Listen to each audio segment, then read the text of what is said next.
And a fresh blow for the embattled Duterte family. Vice President Sara Duterte has been impeached for a second time. The impeachment complaint was backed by more than 250 out of 318 lawmakers in the House of Representatives, surpassing the one-third threshold required. Her case will head to the Senate for trial. A guilty verdict there will remove Ms. Duterte from office and ban her from politics for life. This is about whether we still believe that no one is above the law. And I believe this with all my heart, and so do many of my colleagues in this chamber. Our vote today is not a declaration of guilt. It is a declaration that when serious allegations are raised against one of the highest officials of the land, Congress cannot look away. Congress cannot remain silent. Congress must act according to the Constitution.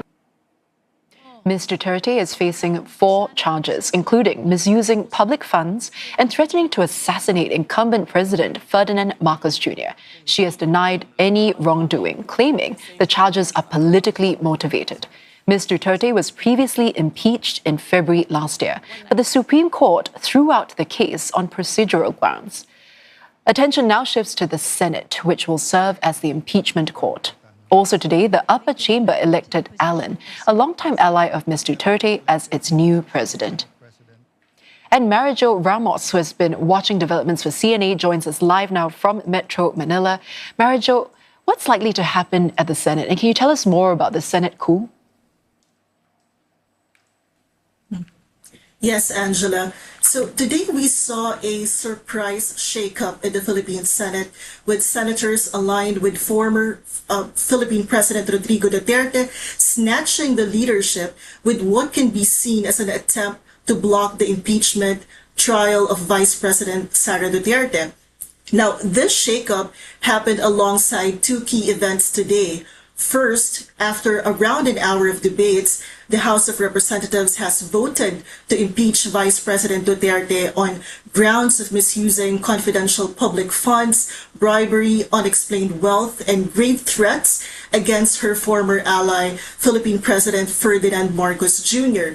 This is the second time that a majority of House members had voted to impeach the country's second highest official, but the first case last year did not move forward to a full Senate trial after the Supreme Court cited a technicality that it violated the constitutional restriction on initiating more than one impeachment proceeding against the same official within a 1-year period. Now, the Senate leadership of a known Duterte supporter may cast doubt on the impeachment proceedings in the upper chamber, where senators will effectively become jurors in the case.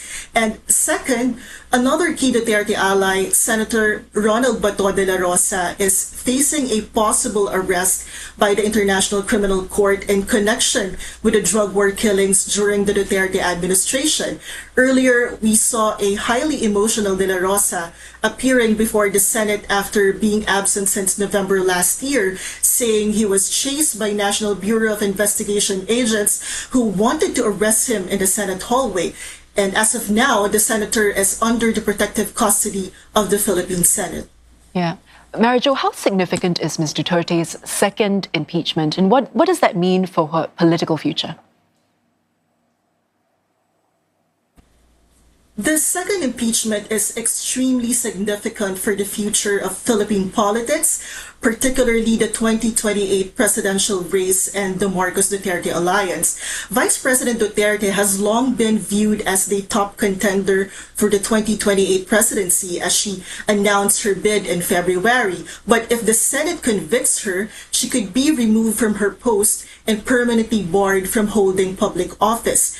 Ms. Duterte is also the only Philippine official to be impeached by the House of the Representatives twice, and the highest-ranking official to face impeachment proceedings since former President Joseph Estrada in 2000.